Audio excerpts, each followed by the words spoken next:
Hello guys, welcome back to my vlog. Nonton ni vlog boy खबर थाबाय आसा खालामदों नोंथांमोना बयबो मोजां दं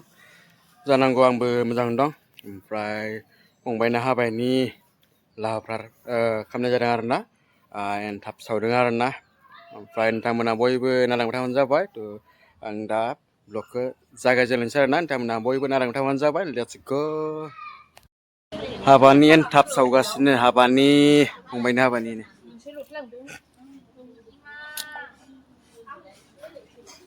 एनथाब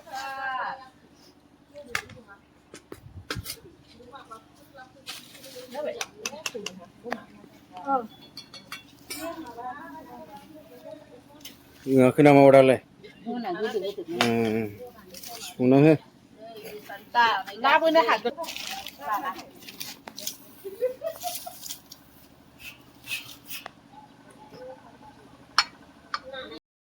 दे एनथाबा खमाय मोजां दै नै दाय मोजां जाबाय दाबनियाบ่ฮอनै एलायก็เท่ากันएलाय नै एनथाब सावदो एनथाब सारनि सिमांनि हाबानि फिथा सावदो आलासिफोरखौ गाबोन बेनोंनो जाहोगोन लोंहोगोन बरायगोन आलासिखौ गामिनि रायजो राजा फैनायफोरनो बेखौनो होगोन मोजां सावदे खौले जों सालिदों नै ओमफ्राय थिंबो सावदों नै थिंबो नै सावगासिनो ओइ लायाव साथाम फितराव साथाम ओमफ्राय नै एनथाबा कार्टुनाव दोनबाय आरोना बरिया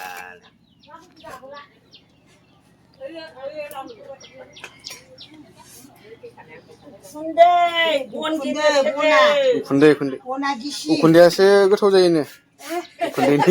उखुन्दैनि सावनाया उखुन्दै गिसि बना अखा सिनायखाय माबा दङ बाथं खालि गैया ना थागुननि लां ओमफ्राय थिं नागासिनो नै नागासिनो थागुननि नादों एनथाब बनायनो गोरान जानायनि लांसे हा गय होदों हावरिनिनो गयबो मोनजालायदों नै गयबो मोनजागारलायदों नै दे थांना लांदो आयु मुथि बोराय हायदों हाबाव सुराव देखाय हाव ना हावनि मावरियाव खुराङाथ' मुखौ जागोन नोंस्रा एनथाबनि फिथा लदा खालामनायनि